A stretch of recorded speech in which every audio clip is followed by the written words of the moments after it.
नमस्कार मित्रांनो, मी राहुल हाके आणि आजच्या या व्हिडिओमध्ये आपण पाहणार आहोत मुख्यमंत्री योजना दूत यांचा जी-आर आलेला आहे. आता या जी-आरमध्ये आपण पाहणार आहोत की जो योजना दूतांची भरती होणार आहे ती वयोमर्यादा काय आहे व त्यांना काम कोणकोणते असणार आहे व ते किती दिवसासाठी आहे ते आपण या जी-आरमध्ये बघणार आहोत. या जी-आरमध्ये पहिले उद्दिष्ट काय आहे ते पाहून घेऊ आपण. तर यामध्ये 50,000 योजना दूतांची निवड होणार आहे. यांचं उद्दिष्ट आहे महाराष्ट्र शासनाच्या विविध योजनांची प्रचार प्रसिद्धी करणे व त्यांचा लाभ जास्तीत जास्त नागरिकांपर्यंत पोहोचवणे याकरिता मुख्यमंत्री योजना दूत हे नेमणे आहे. आता यामध्ये निवड प्रक्रिया कशी आहे व कोणकोणते कागदपत्रे लागणार आहे ते दिलेले आहे. यामध्ये वयोमर्यादा आहे 18 ते 35 वयोगटातील उमेदवार. शैक्षणिक अर्हता आहे कोणत्याही शाखेचा किमान पदवीधर असणे आवश्यक आहे व संगणक ज्ञान असणे आवश्यक आहे. उमेदवाराकडे अद्ययावत मोबाईल असणे आवश्यक आहे. उमेदवार हा महाराष्ट्राचा आदिवासी असणे आवश्यक आहे. उमेदवाराकडे आधार कार्ड असणे व त्याच्या नावाचे बँक खाते आधार कार्डला संलग्न असणे एवढे डॉक्युमेंट्स तुम्हाला पाहिजे आहे.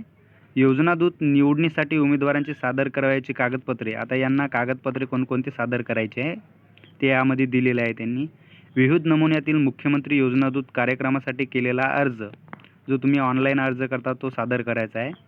दुसरं आधार कार्ड आणि 3 नंबरला आहे पदवी उत्तीर्ण असल्याबाबतची पुराव्यादाखल कागदपत्रे, अधिवासाचा दाखला, वैयक्तिक बँक खात्याचा तपशील, पासपोर्ट साईज फोटो आणि 7 म्हणजे हमीपत्र. आता यामध्ये आपण पाहूया की यांना आता कामं कोणकोणती करायची आहे ते दिलेले आहेत. निवड झालेल्या योजना दूतांची कामं करायची कामे. योजना दूत संबंधित जिल्ह्यातील माहिती अधिकारी यांच्या संपर्कात राहून जिल्ह्यातील योजनांची माहिती घेतील. प्रशिक्षण योजना दूतांनी त्यांना नेमून दिलेल्या ठिकाणी समक्ष जाऊन त्यांना ठरवून दिलेले काम पार पाडणे त्यांच्यावर बंधनकारक राहील. योजना दूत राज्य शासनाच्या विविध योजनांची प्रचार आणि प्रसिद्धी करताना ग्रामपातळीवरील यंत्रांची समन्वय करून शासनाच्या योजनांची घरोघरी माहिती होईल यासाठी प्रयत्न करतील.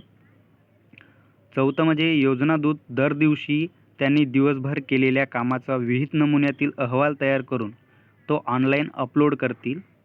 5 आहे योजना दूत त्यांना सोपविलेल्या जबाबदारीचा स्वतःच्या स्वार्थासाठी कामासाठी उपयोग करणार नाहीत. तसेच ते गुन्हेगारी स्वरूपाचे गैरवर्तन करणार नाहीत.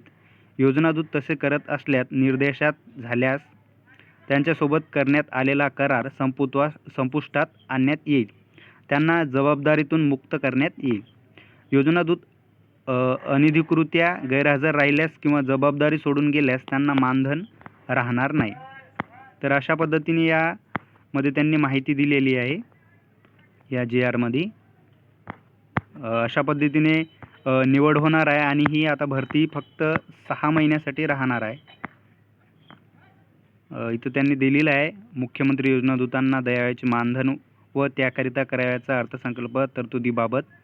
कार्यक्रमाच्या अंमलबजावणीसाठी 50,000 योजना दूतांकरिता प्रति महिना रुपये 10,000 याप्रमाणे 6 महिन्याकरिता अंदाजे रुपये 30 कोटी इतका खर्च येईल.